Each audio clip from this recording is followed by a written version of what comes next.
des hommes et des femmes qui chantent et glorifient à l'unisson l'œuvre du Seigneur et perpétuent le ministère de l'homme de Dieu et apôtre Nestor Tokeya. L'homme qui porta sur les fonds baptismaux la vraie Église de Dieu du Cameroun, à la suite d'un appel en 1958, dont le commandement fut « Sanctifie-toi, prends ce livre, lis-le et explique-le aux hommes ». Un ministère, celui de l'explication du livre, puissant en parole et en action, qui pendant plus de 60 ans fit germer des assemblées et des écoles à travers le Cameroun, l'Afrique, l'Europe, l'Asie et l'Amérique du Nord. La belle moisson d'un pionnier de l'œuvre pentecôtiste en terre africaine, rappelé au Seigneur le 10 août 2020. Une circonstance douloureuse qui malheureusement sera suivie d'un vent de fronde au sein de la classe pastorale et le conseil d'administration. Des velléités de schisme marquées du sceau, du rejet du legs spirituel de l'apôtre Nestor Tokeya, dont le mot de revoir fut « La vie éternelle est vraie, restez unis, que Dieu vous bénisse » et des dispositions statutaires régissant la vraie Église de Dieu du Cameroun. Les gens s'étaient contentés à gérer les œuvres à leur compte et tout. Quand le nouveau PC a dit, on recentralise tout, on crée des comptes bancaires, on va tout vérifier.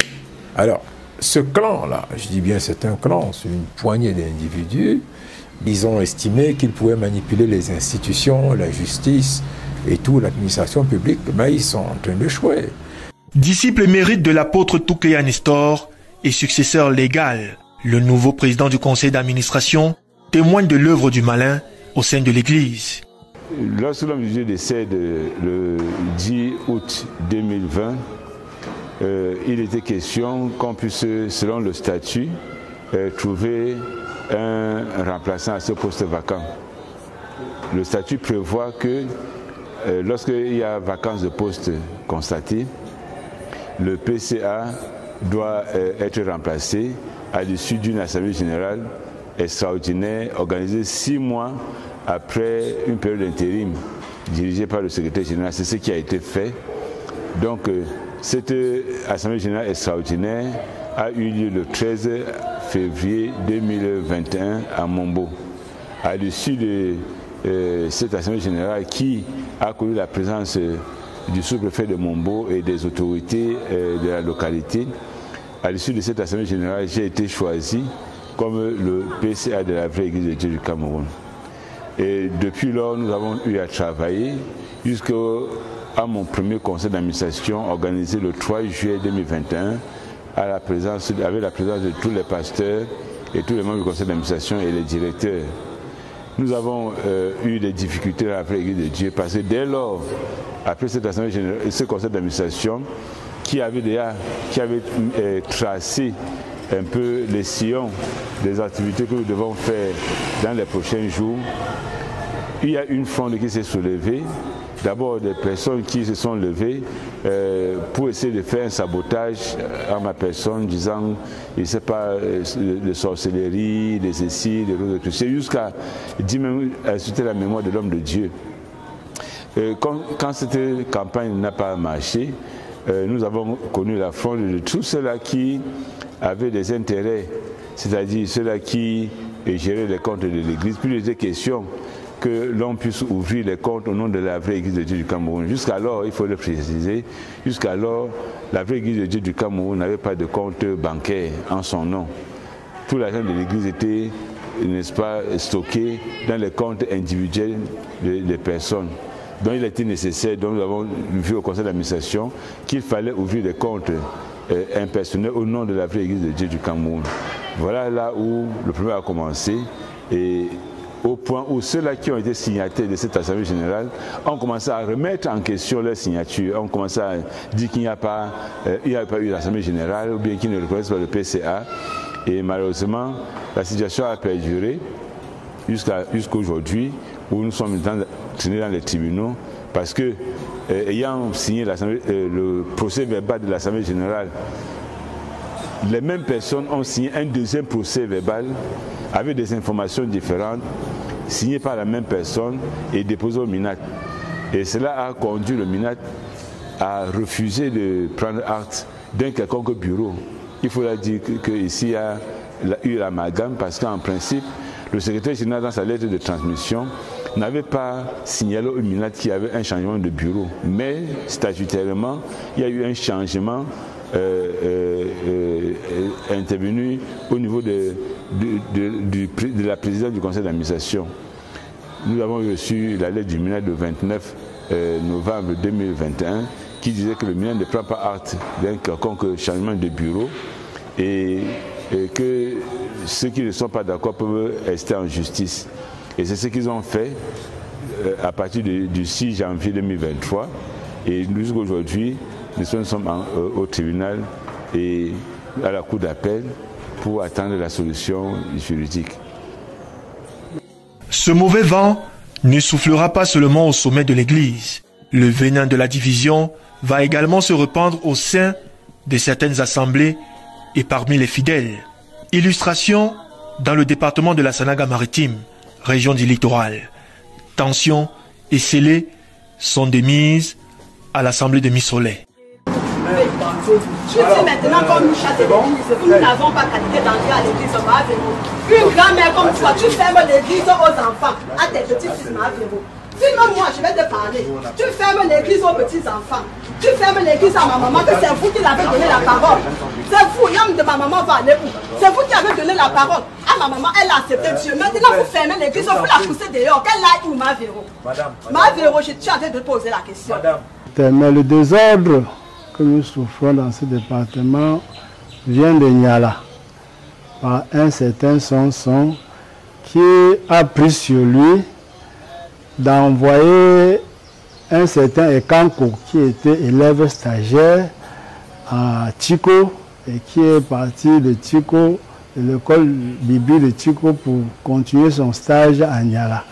Ce sont là envoyés à PK30 comme responsable. Et c'est depuis lors que le désordre est entré parce qu'il est venu et il a divisé les chrétiens et les problèmes ont commencé. On m'a saisi, je suis allé voir le sous-préfet de Lombadjek et je leur ai dit que personne ne doit partir de l'église. Celui-ci a pris sur lui de diviser les chrétiens, de chasser certains chrétiens de l'église et de rester avec ceux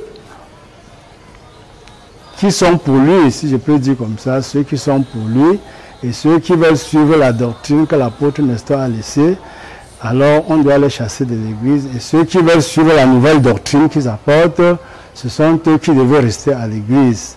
Alors quand la nouvelle m'est parvenue, je suis allé, j'ai vu le sous-préfet de Lombadjek et j'ai fait connaître au sous-préfet que bon, comme l'église n'appartient à personne, bon, ils ont leur doctrine et il y a la doctrine que le père fondateur a laissée. Et entre-temps, ils nous ont même porté plainte au tribunal. En attendant, la suite du tribunal, c'était mieux que tous les deux groupes fonctionnent, que chacun ait son heure. Ils viennent donner leur doctrine à ceux qui peuvent les écouter et que ceux qui sont là pour suivre la doctrine originale restent aussi. Et que chacun ait son jour et son heure. Bon, ce qui ne leur a pas plu, ils ont vu que non, ils ne peuvent pas laisser ceux qui veulent suivre la doctrine que l'apôtre Nestor nous a laissée, ils ne peuvent pas les laisser à l'église. Finalement, ils ont continué à faire les problèmes. Ils ont fait venir les gros bras de Douala pour venir blesser les chrétiens, blesser. Et j'étais obligé de m'approcher de monsieur le préfet de la Sanaga-Maritime et je lui ai expliqué tout ce qui se passait. Et pour finir, comme Ekanko et son groupe, ils ne voulaient aucune réconciliation, ils ne voulaient pas le vivre ensemble, ils voulaient eux seuls rester avec l'église et taper tous ceux qui peuvent venir. Bon, le préfet a décidé de sceller pour éviter le trouble à l'ordre public jusqu'à ce que l'ordre revienne et il pourra réouvrir l'église. Même ambiance au sein de l'assemblée de Niala.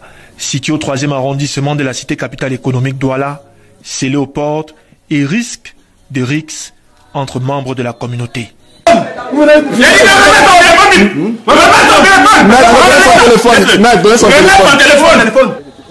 Après la mort du fondateur, le pasteur Touka Nestor, le 10 août 2020, tout a bien fonctionné jusqu'à là.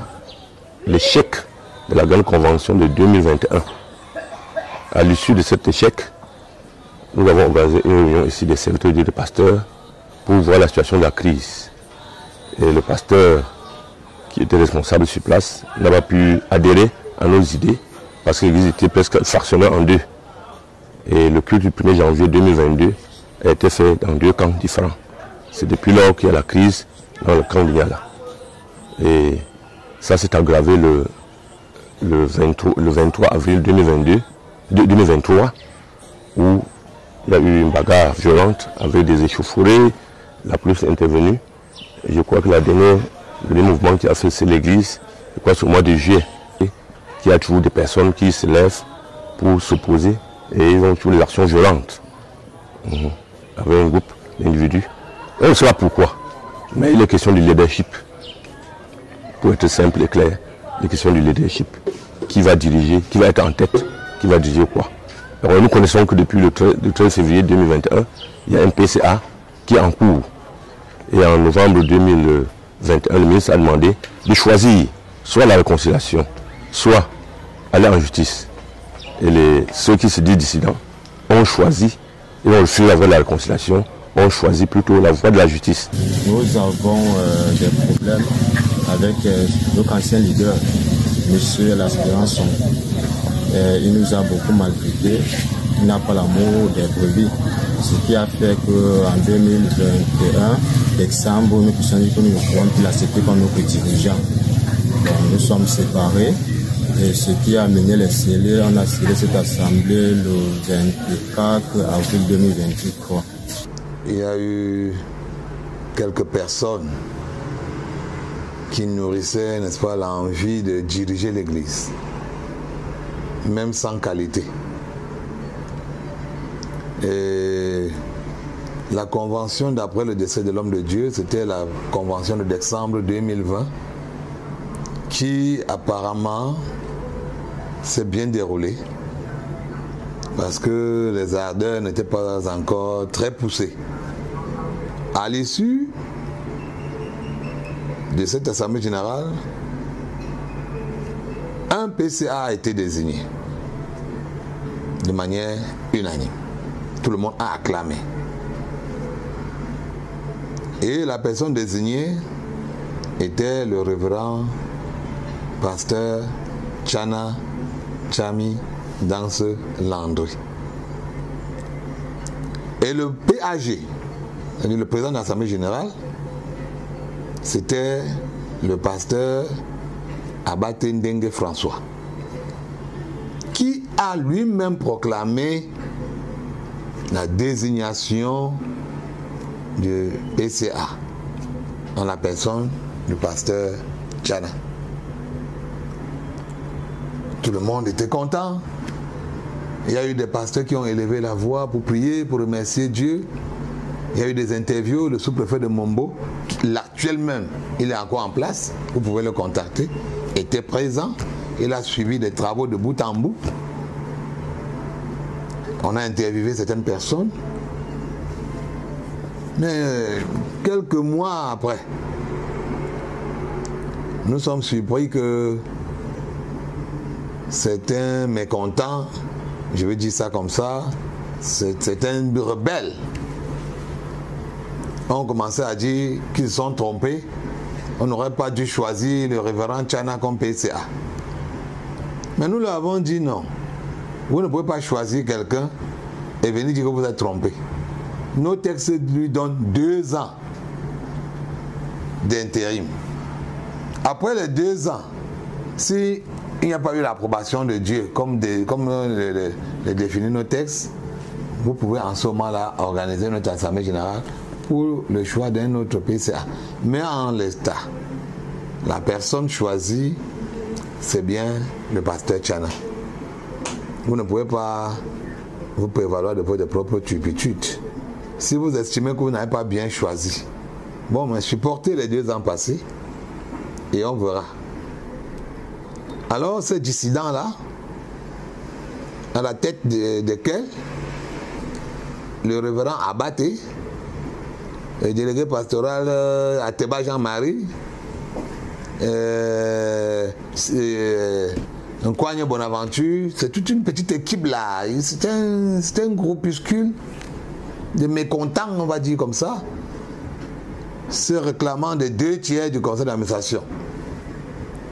Avec à leur actif Minkone Martin, Biton Martin, Zébekolo Lazare, Awa Suzanne et Anangue Joseph. Voilà ce groupe-là. Ils sont 8 personnes qui ont pris sur elles de nuire à la paix, à la stabilité même de notre Église. Direction le centre de retraite spirituel de Mombo, dans le département du Mungo, région du littoral. Le pèlerinage, convenu chaque année, fera malheureusement les frais en 2023 du désordre semé par les anges du mal. Le pasteur Abatte allait jusqu'à dire qu'à un certain niveau, que bon, à partir de maintenant, lui aussi là, son ministère, il va travailler de son côté, pendant qu'il va de son côté, que le pasteur Paulin aille aussi de son côté. C'est une sorte de division, quoi. Que chacun aille de son côté. On a déploré cela, on a dit que ce n'était pas bien. Mais puisqu'on était arrivé à ce niveau, on a dit, bon, comme il a décidé de faire comme ça, on reste tranquille. On continue à travailler pour voir ce que le Seigneur fera. Mais jusque-là, ça n'a pas tenu. Pendant que le pasteur Paulin va de son côté, alors il y a des campagnes d'intoxication, de troubles et de cela pour dénigrer, l'empêcher même d'entrer dans certaines assemblées. Le révérend Abatte François, véritable architecte de la crise au sein de la vraie Église de Dieu du Cameroun, qui avait pourtant signé la résolution de la session extraordinaire de l'Assemblée générale tenue le 13 février 2021 à Mombo, reconnaissant de facto au révérend pasteur Tchana Tchami Danse Landry le statut de nouveau président du conseil d'administration. Comme nous le constatons tous, le révérend pasteur Tchana Landry est le président du conseil d'administration par acclamation.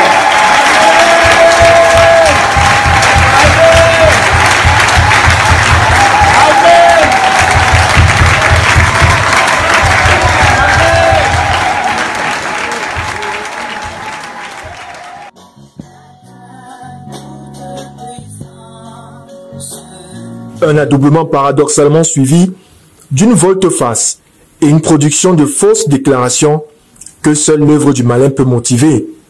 Un schisme qui va paralyser la tenue de la convention. Déjà en 2021,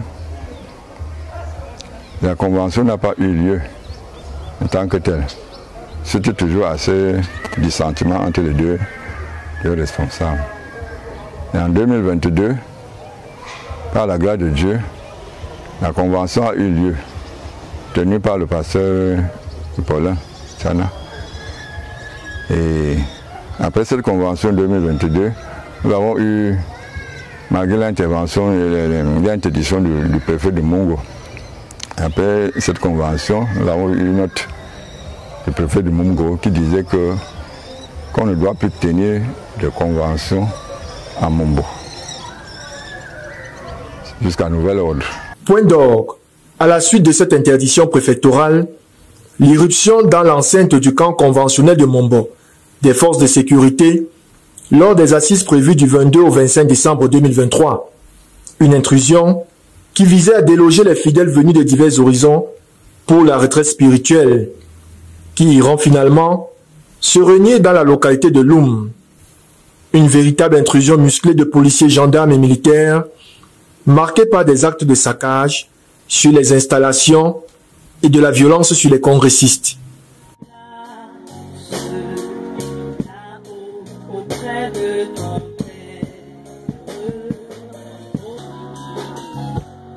Le dimanche 24 décembre, vers 4 heures du matin, les hommes en tenue feront une irruption en guise d'assaut final dans le camp pour un délogement sans concession des congressistes après une interruption depuis la veille de la fourniture en énergie électrique.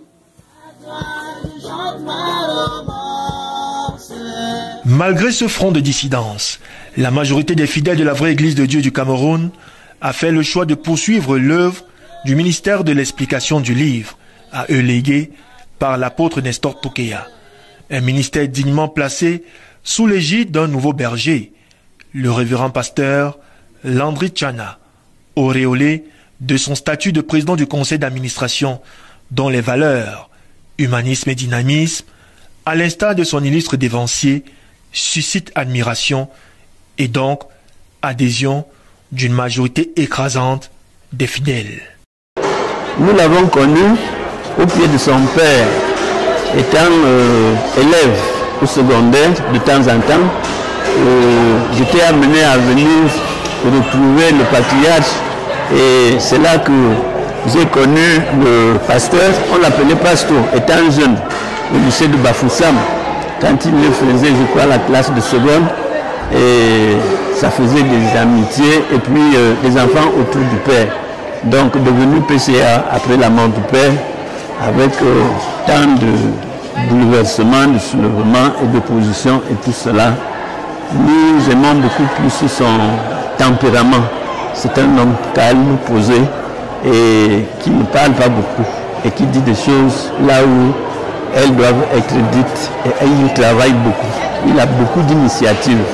J'invite quiconque voudrait progresser d'être associé à son travail. Nous sommes ensemble dans la prière, dans l'évangélisation et celui qui nous encadre même à distance. Il est vraiment le leader qu'il faut pour cette église après le départ du Père, parce qu'il en a suffisamment d'expérience pour pouvoir tenir la tête. C'est le Seigneur qui nous a donné un nouveau PCA au sein de la vraie Église de Dieu du Cameroun, et depuis qu'il a pris les commandes de l'œuvre de Dieu, malgré le tumulte, malgré les soulèvements des hommes, malgré les combats qu'il subit, malgré les multiples procès et que les hommes montent contre lui, il n'a pas baissé les bras. J'admire beaucoup son courage parce que le Seigneur le soutient, vu sa détermination pour l'œuvre de Dieu. Il est là pour la continuité du ministère de l'explication du livre. Et son souhait est que cette œuvre puisse continuer parce que l'homme de Dieu avait dit, puisque c'était un prophète, il avait dit que c'est cette œuvre qui doit sauver le monde entier. C'est donc dit qu'il a pris le taureau par les cornes et il se vertue à continuer à expliquer le livre, à prêcher l'évangile. Ils étaient même au Kenya, ils étaient aussi au Ghana pour annoncer continuellement l'évangile. Malgré les difficultés qu'il traverse, malgré les combats qu'il subit, il garde le moral haut, il ne se décourage pas, il se confie toujours au Seigneur et nous voyons comment le Seigneur le soutient. La preuve en est que dans toutes nos rencontres, le Seigneur ne cesse de témoigner. Sa parole qu'il prêche, ses enseignements qu'il donne, pas de signes, pas de prodiges, pas de miracles, pas de multiples guérisons. Vous voyez, en une fraction de temps, dès qu'il a pris les commandes de l'œuvre, nous avons une imprimerie de plus de 10 millions de francs, sans compter une unité de transformation qui est en Vorndi. L'église a une palmeraie là-bas, nous produisons de l'huile de palme et nous voyons comment le Seigneur le soutient. Nous avons des traités que nous pouvons les ventiler partout pour le salut des âmes. Donc j'admire son courage et je rends gloire à Dieu qui ne cesse de le soutenir, le fortifier dans l'exercice de son ministère. Et je rends gloire aussi à Dieu parce qu'il n'a pas changé la doctrine. Il est resté sur le fondement que l'homme de Dieu a posé comme un sage architecte. Il n'a pas changé, il n'a pas dilué l'évangile. C'est le même évangile que l'homme de Dieu prêchait. C'est la même explication du livre que l'homme de Dieu faisait. Il est resté alors dans la même lignée. Et nous voyons comment le même Dieu qui a utilisé l'homme de Dieu l'utilise aujourd'hui et le soutient dans toutes les rencontres, dans les campagnes d'évangélisation, dans les conférences bibliques et dans tous nos rassemblements que nous avons au sein de la vraie Église de Dieu du Cameroun. Même ceux qui sont dissidents aujourd'hui ont choisi ce PCA. L'Église il n'y avait aucun problème. Quand on choisissait le PCA, l'Église n'avait aucune division, il n'y avait pas rien.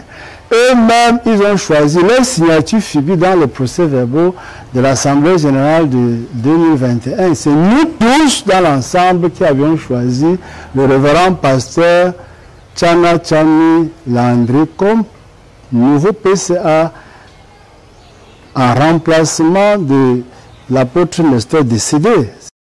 Si le piétinement de l'œuvre de l'homme de Dieu, apôtre Nestor Tokeya, par une poignée d'adeptes du chaos et avides d'intérêts obscurs, suscite à coup sûr de l'émoi parmi la communauté des fidèles restés unis à son legs spirituel, l'appel à un retour à la réconciliation et à la cohésion reste de mise. Pour le moment, que l'Église se construise, que l'Église ne se détruise pas à cause de ce qu'on ne veut pas le pasteur Tchana ou on ne veut pas le pasteur tel. Voilà le conseil que je peux donner à ces dissidents-là. Nous connaissons que ce qui est écrit, on ne doit pas porter son frère en justice, puisque la Bible nous montre qu'il y a des hommes sages dans l'Église et dans la communauté. Et ces personnes, à base des Saintes Écritures, doivent s'asseoir à l'Église, sur les bancs de l'Église, et dialoguer. Le message que nous portons aux uns aux autres, c'est de revenir dans la maison de départ. La case de départ, c'est l'Église, là où nous devons autour d'une même table, sur nos bancs, et parler à Dieu et résoudre nos problèmes. C'est la réconciliation. Plus nous en avons, nous avons le ministère de la réconciliation et non de la destruction. En tant que pasteur, le pasteur est là pour bénir et non pour maudire. Le pasteur est là pour réconcilier les hommes et non pour les diviser. Je dis aux fidèles qui nous suivent et qui nous écoutent ce que je prêche à l'Église, de ne pas avoir de haine contre les dissidents, de ne pas avoir de haine contre eux, de ne pas considérer leurs mauvaises actions, de ne pas vraiment chercher à se venger en quoi que ce soit, parce que le Seigneur Jésus nous a dit, nous n'avons pas à lutter contre la chair et le sang, à lui la vengeance, c'est le Seigneur qui juge. Il ne revient pas à nous de juger qui que ce soit. Donc, je conseille les fidèles à rester continuellement en prière, à présenter toujours la cause à Dieu. Mon conseil est que nous soyons en paix, que nous puissions collaborer pour faire marcher l'œuvre de Dieu. L'œuvre de Dieu n'est pas divisée. L'œuvre n'est pas l'œuvre d'une personne. C'est l'œuvre de Dieu pour sauver les âmes. Donc nous devons nous atteler à ce que Dieu nous a appelés à faire, à savoir sauver les âmes sans discrimination. Je reste dans la logique qu'il faut, quel que soit le cas, ramener tout le monde ensemble pour préserver cette grande œuvre. C'est une très grande œuvre. Cette église a des écoles un peu partout, a des œuvres sociales, des champs, beaucoup de terrain. Ce serait un échec pour moi-même de les voir être divisés pour toujours. Ce que nous pouvons dire à tous nos frères qui se sont laissés aller dans cette mouvance, n'est-ce pas, de réclamation, qu'il était nécessaire que nous revenions sur les bases qui nous lient tous, c'est la parole de Dieu et les statuts de l'association de la vraie Église de Dieu du Cameroun, pour voir comment construire une église comme cela a été depuis longtemps. Je crois qu'en cette nouvelle année 2024 qui commence, je voudrais dire aux chrétiens de rester sereins. Nous sommes dans un pays de droit, nous sommes dans un pays, le président de la République l'a encore dit, un pays de justice, et il est lui-même garant de la justice de ce pays. Nous croyons que ce qui est statutaire doit être reconnu comme tel. Et nous devons continuer à faire l'œuvre d'évangélisation, comme le fondateur l'a laissé, le révérend pasteur Tokeya Nestor, qui a voulu que la vraie Église de Dieu puisse se répandre dans tout le monde entier par lui-même.